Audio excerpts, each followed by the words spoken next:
ये कह रहे हैं उस पाठ में वा का विकल्प अर्थ न होकर के अवधारण अर्थ करना चाहिए, क्योंकि विकल्प अर्थ करने में तो तद्वत सूत्र पद से अतिदिष्ट हंस क्षीर दृष्टांत का सामंजस्य नहीं बैठता। अगर वा लगा देंगे और वा का अर्थ विकल्प कर देंगे तो इससे भी होता है अथवा, ऐसे हो जाएगा।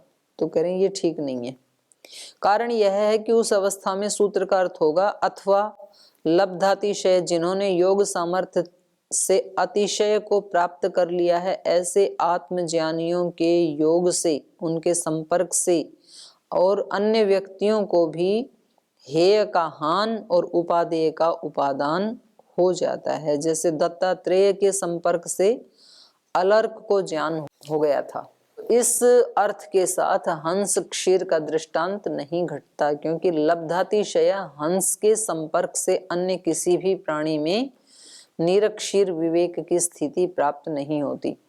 आत्म जिज्ञासु को रागी पुरुषों का संग नहीं करना चाहिए। किसी व्यक्ति का नाम है, और दत्तात्रेय भी भगवान के एक अवतार माने जाते हैं। जो अनसुया माता ने छोटे छोटे बच्चे बना दिए थे, तो कहते हैं कि फिर वो जब उनकी पत्नियां लेने के लिए आई अपने अपने पतियों को, तो माता ने कहा कि इतने दिन मैंने इनको पुत्र के रूप में तो खिलाया है, तो थोड़ा मेरे अंदर मातृत्व उदय हो गया, तो इनको लेके जाओगे तो मेरे को कष्ट होगा ना। तो भगवान ने तीनों को जोड़ दिया, उसी का नाम दत्तात्रेय है, दत्तक पुत्र, और वो भी 3। वैसे एक 3 in 1, इसका नाम दत्तात्रेय। ऐसे ये अलंकारिक वर्णन है, पुराणों में ये कथा थी। आत्मजिज्ञासु को रागी पुरुषों का संग नहीं करना चाहिए। कोई आपसे भी राग करने लगे तो उसको छोड़ो, उनका संग ठीक नहीं। न कामचारित्वम रागोपहते,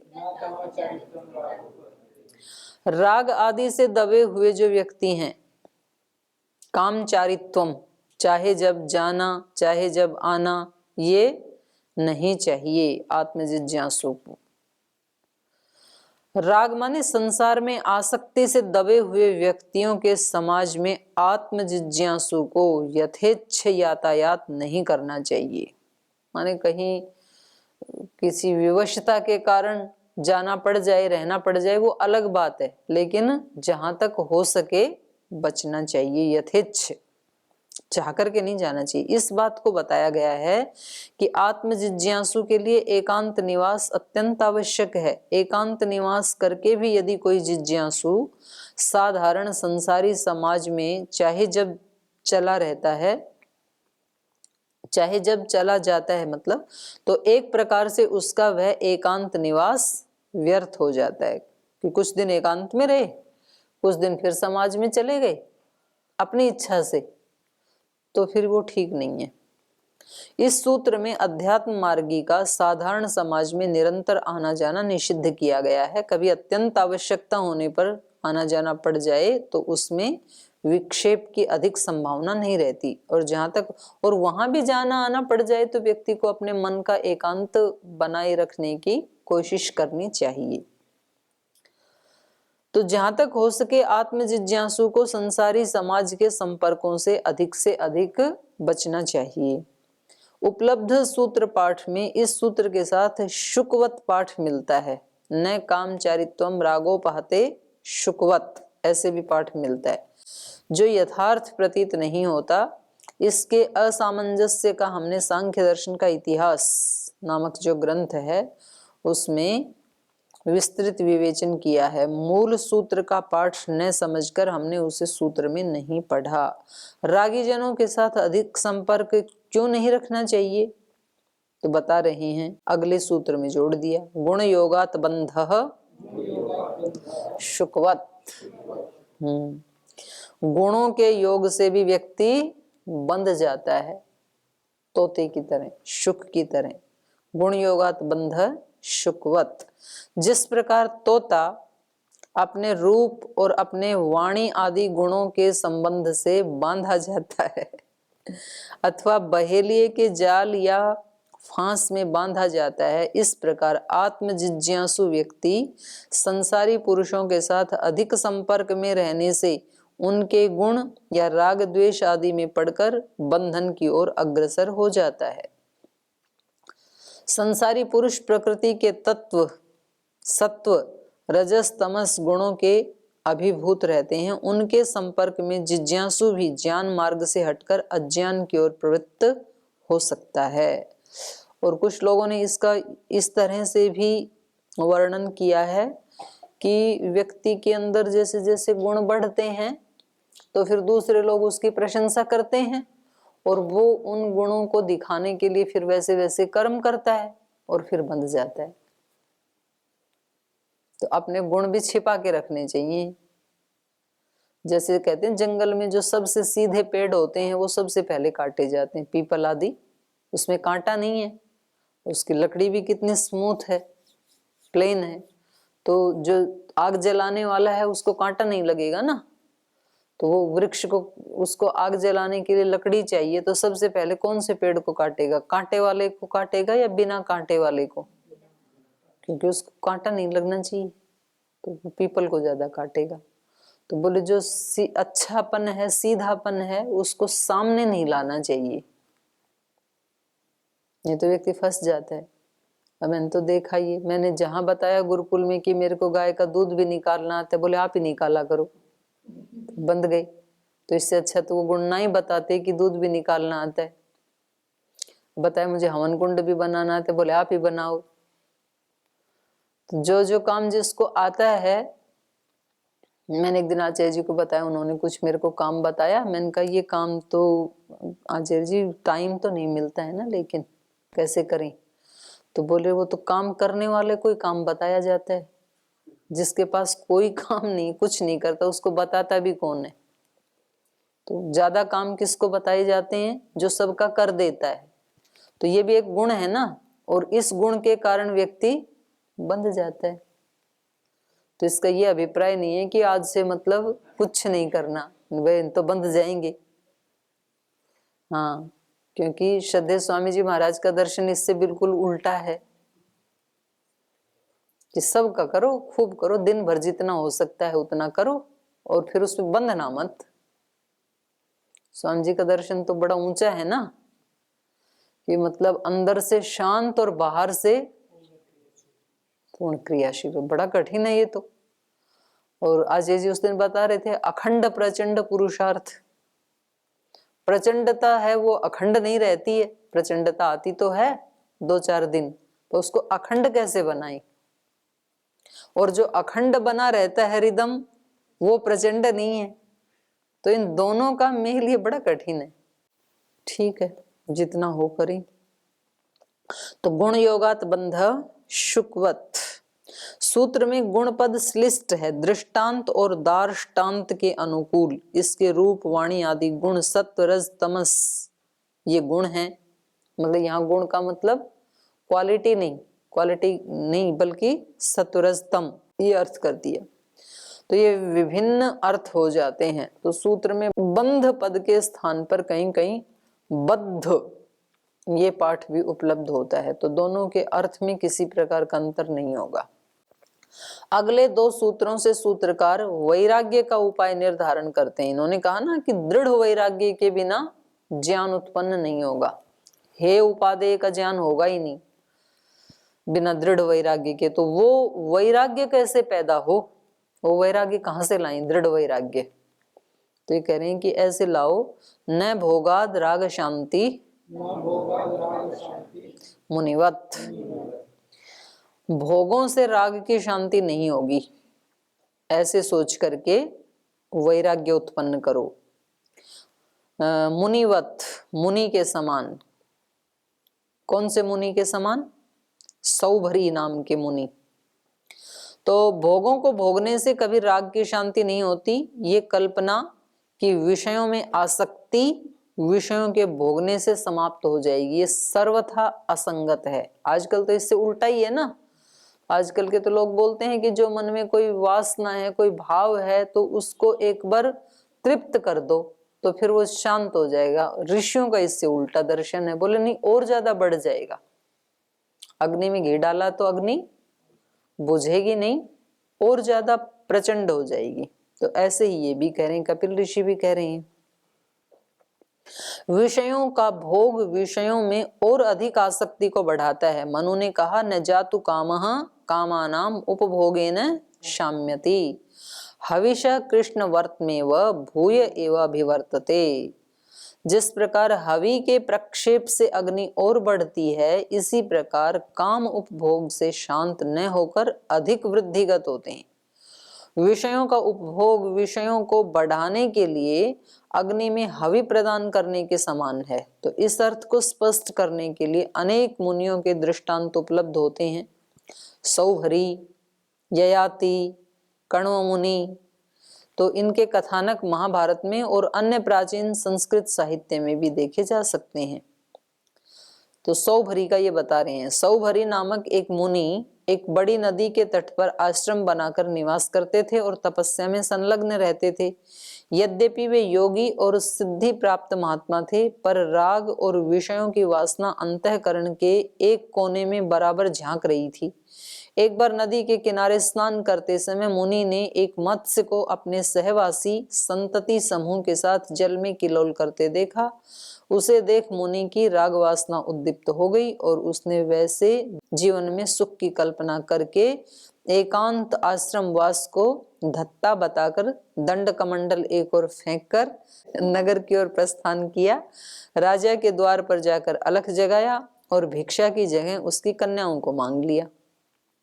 अतुल शक्ति संपन्न सौभरी, उसने वर्षों तक विषयों का निर्बाध उपभोग किया, पर उनके वेग में शांति का कोसों तक पता न था। अंत में मुनि के मुख से फिर ये शब्द निकल पड़े, आ मृत्यु तो नैव मनोरथानाम अंतो अस्ति विज्ञातम इदम मया अद्य, मनोरथासक्ति परस्य चित्तम न जायते वै परमार्थ संगी। समस्त जीवन बिता दीजिए, मृत्यु सम्मुख आ खड़ी होती है, तब भी मनोरथों का वासनाओं का अंत नहीं होता।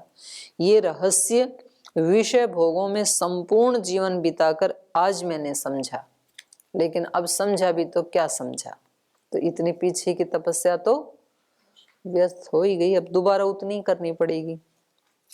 वासनाओं में आसक्त चित्त पुरुष कभी परमार्थ की ओर नहीं झुकता। तो तब मुनि को विषयों में दोष दर्शन नहीं हुआ, क्योंकि दृढ़ वैराग्य नहीं हुआ था ना, तो इसलिए वहां दोष दर्शन नहीं हुआ। और उसके अंतःकरण में जब दर्शन हुआ तब वैराग्य ने जन्म लिया।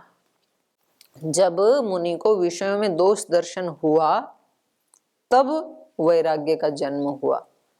तो वैराग्य को जन्म देने के लिए, दृढ़ वैराग्यवान बनने के लिए क्या करें? दोष दर्शन विषयों में। ये सब कुछ नहीं है, बहुत बार ऐसा कर लिया है, और ये सब बंधन में डालने वाले साधन हैं। ऐसे व्यक्ति को सोचना चाहिए जब कोई ऐसा प्रसंग आए तो।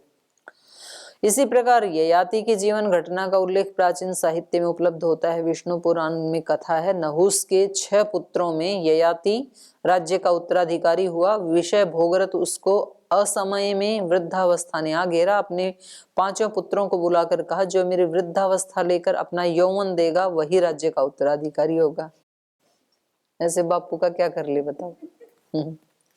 बड़ों ने यह स्वीकार नहीं किया। सबसे छोटे पुत्र ने उस आदेश का पालन किया। अनेक शत वर्ष विषय उपभोग करने पर ययाति ने अंत में कहा, यत् पृथिव्यां व्रीहि यवम हिरण्यम पशव स्त्रियः एकस्यापि न पर्याप्तम तस्मात् तृष्णाम परित्यजेत्। पूर्णम वर्ष सहस्रम में विषयासक्त चेतसः तथाप्यनुदिनं तृष्णा मम तेषोपजायते। पृथ्वी में जो कुछ धन धान्य ऐश्वर्य और अन्य भोग सामग्री है, वह सब एक पुरुष के लिए भी पर्याप्त नहीं। अतः तृष्णा का परित्याग ही श्रेष्ठ है। विषयों का उपभोग करते मुझे पूरे सहस्र वर्ष बीत गए, पर तृष्णा प्रतिदिन उनमें बढ़ती ही जाती है। इसलिए विषयों से चित्त हटाकर अध्यात्म की ओर पग बढ़ाना चाहिए। विषयों में दोष दर्शन वैराग्य का उपाय है। तो कोई व्यक्ति ये प्रश्न उठा सकता है कि इन्होंने इतना विषय भोग किया तभी तो इनको दोष दिखा, उससे पहले तो दिखा नहीं। तो हम सबको भी दोष दर्शन आज तो दिखता नहीं है, तो हमें दोष दर्शन के लिए क्या करना पड़ेगा? विषयों का भोग करना पड़ेगा। लेकिन जब एक व्यक्ति को ये अनुभव हो गया तो अब हमें दोबारा एक्सपेरिमेंट करने की जरूरत नहीं है ना, क्योंकि लास्ट में आके उन्होंने क्या दिया, निष्कर्ष क्या दिया? निष्कर्ष ये दिया कि इसमें वैराग्य में ही सुख है, उसमें नहीं है। हाँ, तो जरूरी थोड़ी एक आदमी ने हाथ जलाया तो बोले हम भी देखें कि कैसा दर्द होता है जला के, तभी तो पता लगेगा। नहीं, उसने बता दिया ना, तो हम उसको मान करके और उस मार्ग में लग जाएं। विषयों में दोष दर्शन वैराग्य का उपाय है। दोष दर्शनाद उभयो हो, कह रहे हैं उभयो दोष दर्शनात्, दोनों के दोष देखने से वैराग्य होता है। दोनों के किसके? आत्मा और विषय दोनों से संबद्ध दोषों के दर्शन से वैराग्य की भावना अंकुरित हो जाती है। आत्म संबंधी दोष दर्शन है पवित्र आत्मा का प्रकृति के संग से गर्भवास आदि विविध प्रकार के कष्टों में फंस जाना। जब अंतःकरण में इस प्रकार की भावना अवसर पाती है कि नित्य शुद्ध चेतन आत्मा का स्वरूप है मेरा भी वही आत्मा है, फिर यह दुख भाग क्यों होता है? निश्चय है कि आत्मा की अवस्था प्रकृति संग में ही प्रकाश में आती। जब प्रकृति के संग में रहता है तभी प्रकाश में आती है, तब प्रकृति संग को दृढ़ता से त्यागने की प्रेरणा मिलती है। यही वैराग्य का मूल उपाय है। और विषय संबंधी दोष दर्शन क्या है? विषयों का परिणामी होना, आज है कल नहीं। जो ऐहिक सुख साधन एक समय है, दूसरे समय वो नहीं होता है। आत्मा स्थायी अनुकूल अनुभूति का अभिलाषी रहता है। उसे जब ये भान होने लगता है कि स्थायीता केवल आत्मा में है, तब अनात्मा से बचकर आत्मा की ओर झुकता है। यही भावना संसार से वैराग्य की मूल है। तो प्रकृति और प्रकृति के कार्य, ये दो भी लिए गए हैं उभय से दूसरे व्याख्याकारों ने। प्रकृति और प्रकृति के कार्यों में दोष दर्शन का एक ही रूप हो सकता है, तब एक के कहने से दोनों का अर्थगत हो जाता है। उभयो कहना निष्प्रयोजन रह जाता है। ये कह रहे हैं ये अर्थ नहीं है, प्रकृति और प्रकृति के कार्य, ये सूत्र का अर्थ नहीं है। वैराग्य के लिए चेतन अचेतन दोनों की वास्तविक स्थिति को समझने की प्रवृत्ति होना अपेक्षित रहता है। इसलिए उभयों का अर्थ आत्मा अनात्मा इन दोनों के आधार पर किया जाना चाहिए। अंतःकरण शुद्ध होने पर वैराग्य अंकुरित होता है। दो उपाय बताए ना वैराग्य के लिए, एक तो दोष दर्शन और दूसरा अंतःकरण की शुद्धि का प्रयास करते जाएं और विषयों में दोष देखते जाएं। अन्योन्य आश्रित हैं। जैसे जैसे दोष दर्शन होगा अंतःकरण शुद्ध होगा, जैसे जैसे अंतःकरण शुद्ध होगा वैसे वैसे विषयों में दोष दिखाई देंगे। और जब तक अंतःकरण शुद्ध नहीं होगा तब तक वैराग्य का बीज अंकुरित नहीं होगा। न मलिन चेतसी उपदेश बीज प्ररोह अजवत। मलिन चेतसी मलिन चित्त में उपदेश बीज प्ररोह, उपदेश रूपी बीज का अंकुर नहीं उगता है। अजवत, अज के समान। राग आदि से मलिन चित्त में ज्ञान वैराग्य आदि के लिए उपदेश बीज अंकुरित नहीं होता। कितने तो हम उपदेश पढ़ते हैं ना, लेकिन सारे उपदेश सुनकर के भी ज्ञान और वैराग्य की उत्पत्ति उन्हीं अंतःकरणों में होती है जिनका अंतःकरण शुद्ध है। और या तो जितना जितना शुद्ध है उतनी उतनी उत्पत्ति होती है। अधिक शुद्ध है तो अधिक ज्ञान और वैराग्य की उत्पत्ति होगी, कम शुद्ध है तो कम ज्ञान की कम वैराग्य की उत्पत्ति होगी। आत्मज्ञान के मार्ग पर जाने के लिए यम नियम आदि के अनुष्ठान के द्वारा अंतःकरण को निर्मल कर लेना आवश्यक है। जैसे ऊसर या अकृष्ट भूमि में बोया हुआ बीज अंकुरित नहीं होता। बीज बोने से पहले किसान क्या करते हैं? भूमि को हल चला के वो बनाते हैं, बोने योग्य बनाते हैं। तो ऐसे ही जो यम नियम अष्टांग योग का जो पालन है उससे चित्त क्या हो जाता है? बीज बोने योग्य हो जाता है। और तब उपदेश दिया जाए। जिस व्यक्ति ने अहिंसा, सत्यस्तेय, ब्रह्मचर्य, अपरिग्रह, यम, शौच, संतोष, तपस्वाध्याय, ईश्वर प्रणिधान और आसन, प्राणायाम, प्रत्याहार, इसका अभ्यास कर लिया, अब उसको कोई उपदेश सुनाओ आप, तुरंत उसका जीवन बदल जाएगा। और यदि इसका अभ्यास नहीं हुआ है तो उसको उपदेशों के घड़े भर भर के नहला दो चाहिए 100 घड़ों से, तो भी कोई असर नहीं पड़ेगा। ड्रम उड़ेल दो चाहिए उपदेशों की, तो उसका अंकुरण नहीं फूटेगा।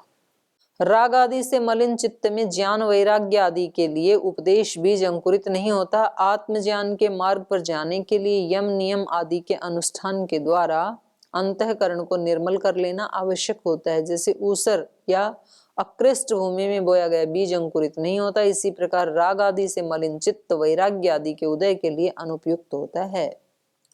सूत्र में इस अर्थ को स्पष्ट करने के लिए अजय का दृष्टांत दिया। अजवत, प्राचीन काल में अजय नाम का एक राजा था और अपनी भार्या में अत्यधिक आसक्ति रखता था। अचानक भार्या का देहांत हो गया। इस घटना ने राजा को विफल कर दिया। तो प्राचीन काल में अज नाम का एक राजा था, अपनी भार्या में अत्यधिक आसक्ति रखता था। अचानक भार्या का देहांत हो गया। इस घटना ने राजा को विफल कर दिया। उसकी आसक्ति भार्या के अभाव में और भारी हो गई। उसके गुरुओं ने उसे प्रत्येक प्रकार से समझाने का यत्न किया, पर सब व्यर्थ रहा। उसे वे कष्ट से बचा नहीं सके। विषयों में तीव्र आसक्ति ज्ञान को जमने नहीं देती, मतलब ज्ञान को वहां टिकने नहीं देती। जो हमारी आसक्ति है, आसक्त चित्त सदा राग द्वेष आदि से अभिभूत रहता है, वह क्षेत्र ज्ञानोदय के लिए अनुपयुक्त है। वह क्षेत्र माने वह चित्त, अंतःकरण ज्ञान के उदय के लिए अनुपयुक्त है, वहां ज्ञान का उदय नहीं हो सकता है। तो इसलिए पहले सबसे पहला काम है अंतःकरण को शुद्ध करना, पवित्र करना, मलिनता को हटाना। आसक्त चित्त सदा राग द्वेष आदि से अभिभूत रहता है, वह क्षेत्र, वह चित्त ज्ञान उदय के लिए अनुपयुक्त है। राग आदिहीन स्वच्छ अंतःकरण ही ज्ञान के लिए उपयुक्त क्षेत्र हो सकता है। केसर कश्मीर की क्यारियों में ही विकास पाती है, बीकानेर और जैसलमेर के मरु प्रदेश में नहीं। जिसके लिए जो उपयुक्त इन्वायरमेंट है वहीं पर ही उसकी उत्पत्ति होगी। तो ज्ञान की उत्पत्ति कैसे अंतःकरण में संभव है? शुद्ध अंतःकरण में ही, मलिन चित्त में नहीं है। कैसे दर्पण में हमारा चेहरा दिख सकता है? जिसपे धूल ना जमी हो, जिसके ऊपर धूल जमी है या अखबार लगा दिया है किसी ने, उसमें चेहरा दिखना संभव नहीं है। अति मलिन चित्त में ज्ञान का साधारण आभास भी संभव नहीं होता। तत्व ज्ञान की तो बात छोड़ो, तो किसी किसी का चित्त थोड़ा मलिन होता है, किसी किसी का अति मलिन, तो वहां तो आभास भी नहीं होगा। न आभास मात्रम अपि मलिन दर्पणवत। वही बात, वही उदाहरण दे रहे हैं जो हम चर्चा कर रहे हैं। आभास मात्र भी नहीं होता है मैले दर्पण की तरह। जैसे मलिन दर्पण में किसी प्रकार की छाया या प्रतिबिंब का आभास नहीं होता, इसी प्रकार राग द्वेष आदि से अभिभूत होने के कारण अथवा अन्य नाना विषयों का संचार रहने के कारण मलिन चित्त में आत्मज्ञान का उदय नहीं होता। अभिप्राय यह है कि आत्मजिज्ञासु को अन्य समस्त विषयों की ओर से अपने चित्त को हटाकर केवल आत्मचिंतन में लगाना अपेक्षित है। इससे पहले ये आवश्यक है कि यम नियम आदि का पालन और प्राणायाम के अनुष्ठान के द्वारा अंतःकरण को शांत और अध्यात्म चिंतन के उपयोगी बना लिया जाए। अन्य विषयों से अंतःकरण का हटाना वैराग्य का स्वरूप है और प्राणायाम आदि का निरंतर अनुष्ठान करना ये अभ्यास है। तो इस प्रकार वैराग्य और अभ्यास के द्वारा समाधि लाभ हो जाता है, अर्थात आत्मज्ञान का उदय हो जाता है। जब अंतःकरण में न किसी के प्रति राग या द्वेष आदि की भावना रहेगी और न विषयांतरों में उसका भटकना होगा, तो तब इस प्रकार से शुद्ध अंतःकरण में आत्मज्ञान का उदय संभव है। समस्त भूत भौतिक और कार्य कारण संसार प्रकृति जन्य है, प्रकृति से ही उत्पन्न हुआ है सारा संसार, और प्रकृति के सहयोग से मोक्ष या आत्मज्ञान होता है। तो यह अवस्था भी संसार जैसी होनी चाहिए। क्या कहना चाह रहे हैं? ये जितना भी संसार है ये प्रकृति से ही बना है और प्रकृति के सहयोग से ही हमें मोक्ष भी प्राप्त होता है। कौन सी प्रकृति के सहयोग से मोक्ष प्राप्त होता है? मोक्ष कौन सी प्रकृति के सहयोग से प्राप्त होता है?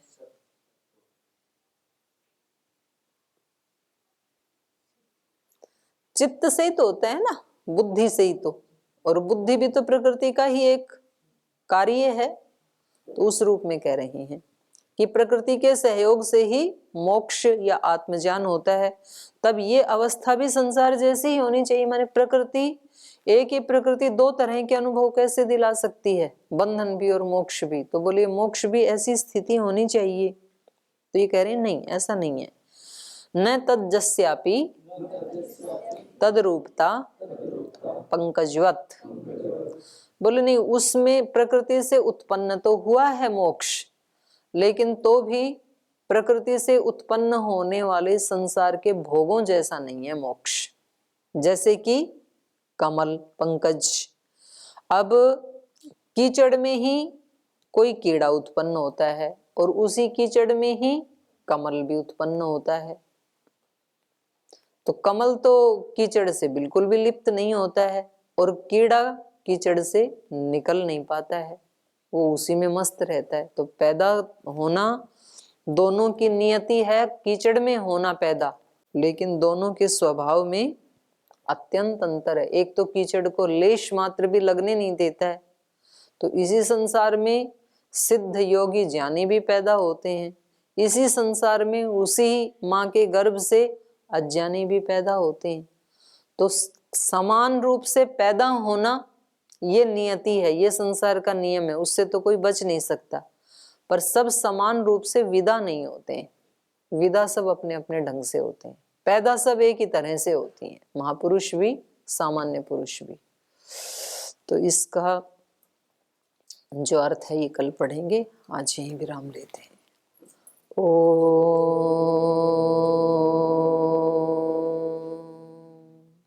शांति शांति शांति। श्री गुरुभ्यो नमः।